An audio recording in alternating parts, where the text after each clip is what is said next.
नमस्कार, आदाब। मैं शाइस्ता आप सभी का हार्दिक स्वागत करती हूं अपने इस चैनल बात देश और बिहार की।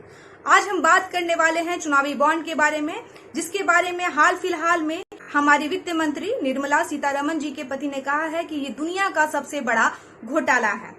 तो इसी तरह के न्यूज से अपडेट रहने के लिए सबसे पहले आप लोग, अगर अभी तक आप मेरे चैनल को आपने सब्सक्राइब नहीं किया है तो सबसे पहले आप मेरे चैनल को सब्सक्राइब कर लें, ताकि आपको इस तरह की रिपोर्ट और न्यूज जानने का अवसर मिल सके। बने रहिए मेरे साथ शाइस्ता के साथ बात देश और बिहार की।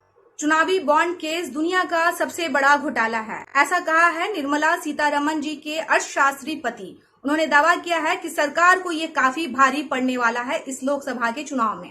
केंद्रीय वित्त मंत्री निर्मला सीतारमण के पति और अर्थशास्त्री परकला प्रभाकर ने चुनावी बॉन्ड मामले पर एक बड़ी टिप्पणी की है। उन्होंने यह दावा किया है कि यह सिर्फ देश का सबसे बड़ा घोटाला नहीं, बल्कि दुनिया का सबसे बड़ा स्कैम या घोटाला है।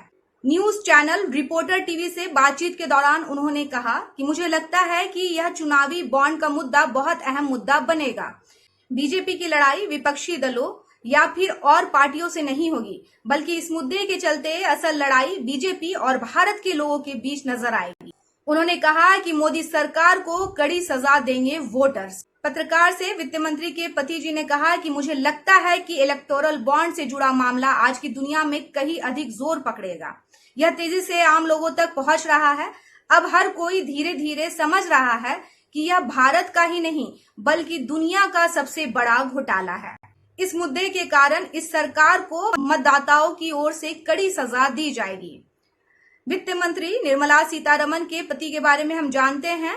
वित्त मंत्री के पति परकला प्रभाकर जाने माने अर्थशास्त्री। वह साल 2014 से 2018 तक आंध्र प्रदेश सरकार को अपनी सेवाएं दे चुके हैं। इसके अलावा वह कम्युनिकेशन एडवाइजर भी रहे हैं।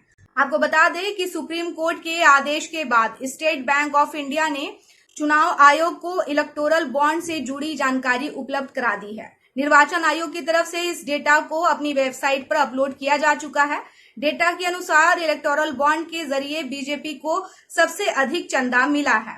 डेटा के सामने आने के बाद विपक्ष इस मुद्दे को लेकर बीजेपी पर लगातार हमलावर है। पूर्व केंद्रीय मंत्री और राज्यसभा सांसद कपिल सिब्बल भी इसे दुनिया का सबसे बड़ा घोटाला बता रहे हैं।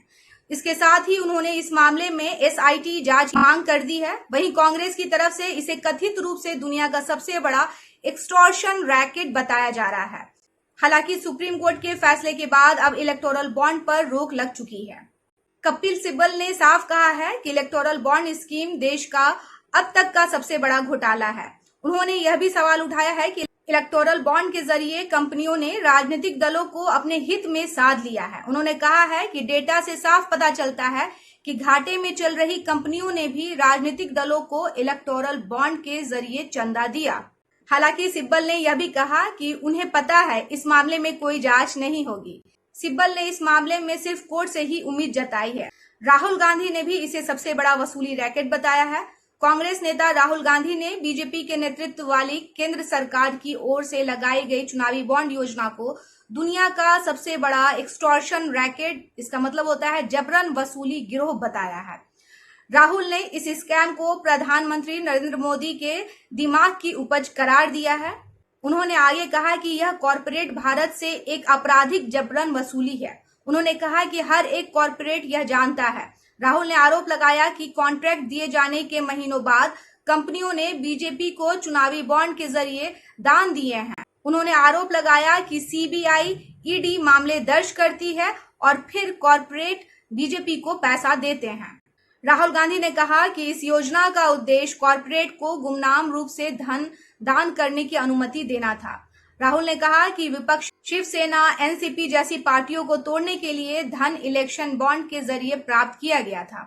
अगर हम बात करें कि इस चुनावी बॉन्ड से किस दल को कितना चंदा मिला, तो उसके आंकड़े भी आ चुके हैं। चंदा हासिल करने वाले टॉप पार्टियों में बीजेपी लगभग 6060 करोड़ रुपए पहले नंबर पर रही।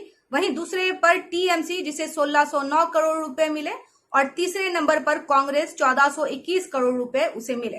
कांग्रेस के अलावा बीआरएस को 1214 करोड़ रुपए मिले। आंकड़ों के मुताबिक सबसे ज्यादा डोनेशन देने वाली कंपनियों में सबसे नंबर 1 पर future gaming and hotel services का नाम शामिल है। माना जा रहा है कि इस बार इलेक्टोरल बॉन्ड का मुद्दा इस लोकसभा चुनाव को भी प्रभावित करेगा। इस तरह की खबरों को जानने के लिए आप बने रहें। आपको क्या लगता है, इलेक्टोरल बॉन्ड क्या सबसे बड़ा घोटाला था? क्या यह जिस उद्देश्य के लिए लागू किया गया था उस उद्देश्य को ही इसने खत्म कर दिया? क्या यह भ्रष्टाचार को बढ़ावा देने वाला एक बॉन्ड स्कीम था? कैसा लगता है आपको, मुझे जरूर बताइए अपनी कमेंट में।